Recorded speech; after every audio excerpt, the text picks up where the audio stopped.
My name is Elena Motseng. I am 42 and I've lived in Windhoek. I grew up in Windhoek, lived in Windhoek all my life.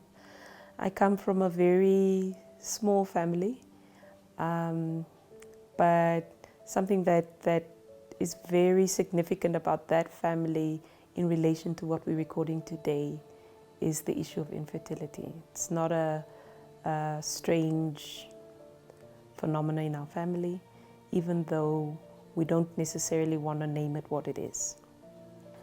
So by the time I was 26, I got married. And I think this is really where it underscores the challenges that you can get when you want to conceive and conception is just not possible.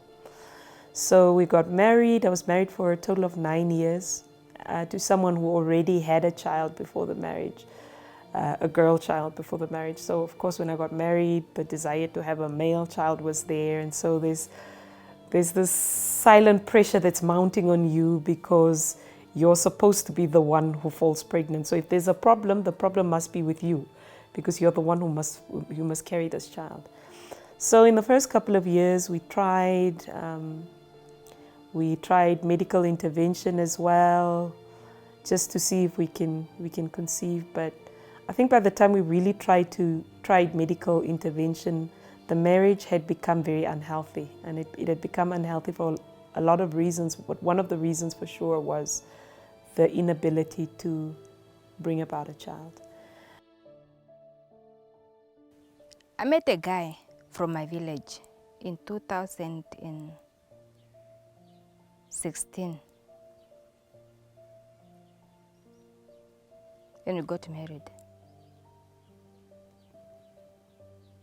Up to now, there's no fruit of the womb.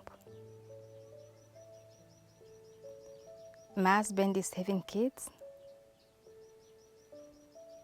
in his first marriage, which end up, and we are getting worried. Sasi sandamana kucho gamone tanditse ya kucho ninu psaka diwashike shashon sane kwanjo aje eno problema tatwiki pangero tatwende ngambe ana mbea sane kwanjo ya hamunike o problema ye ndo hotero kwala mwe tati nando ndikale kan sane kwanji tetu non. You know, as a woman, it's my wish to experience the pregnancy level. How does it feel? You know, wearing those kind of dresses like any other pregnant woman, breastfeeding your baby, you see.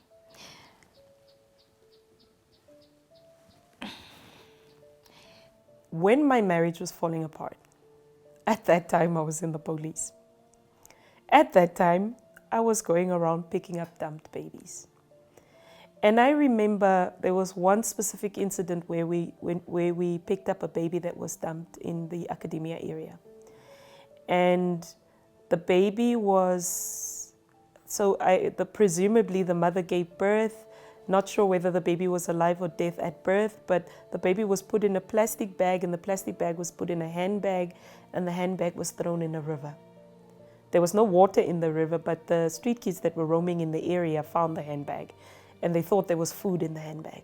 And when they opened the handbag, it was the fetus, the body of a fetus that died actually. And I remember I was speaking to the media on that particular day. I was speaking, and there was an interview that was recorded for news.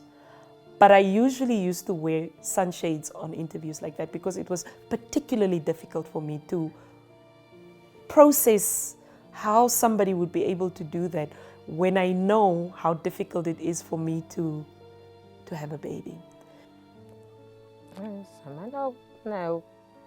Tatsingo kalunga fimbola kalunga fimbola wapala ma ko kuchane fimboli mashi ke shi apena ngo poika shi kalango shili omonongo shitakapiti kama kucha ne mumba ka katona makana ilo tochik mi makana ndi kulya mwezi wa sango shasha to sha tunyanga dalango ito jinkweto uneta moja no mwe meja jeje natu tacha hande tamashika mamwe no kana ka kweno njala mukucha pamwanzi ka anje ti kulya kucha uyiriwe kulya. I would never be able to have a child of my own. And by far this was my worst fear. And if anybody sits for a moment and think, what is my worst fear in life? If you just take that minutes to think about your worst fear in life, now imagine you actually living your worst fear in life. Because to me, what was my worst fear in life? Not being able to have a child. And now I'm actually living it. So how do I get past this? How do I think about if I'm going to be 88, who's going to look after me? Because I wouldn't even have grandchildren. Who's going to be the person that's going to carry me to walk or make sure that I had something to eat when I'm at that age? I don't think anybody understands how much it takes of you every day. Do you realize that you're getting older and older and you've got nobody that's going to walk this walk with you?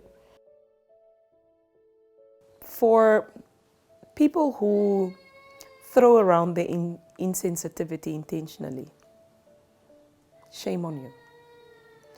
The same way that you're not going to make fun of somebody who sits in a wheelchair or is blind, or the same way that you do not want somebody to make fun of you because you're not heterosexual, or the same way that you don't want somebody to make fun of you because you're black or you're white or you're Chinese or you're whatever, is the very same way that people that struggle with fertility don't want to be made fun of. To the men out there, please, I urge them to be supportive to their wife. Even to their kids. At times, they can get kids who will be childless also. They must start to support the childless women. Women should also learn to support the childless men. It's a 50-50 thing.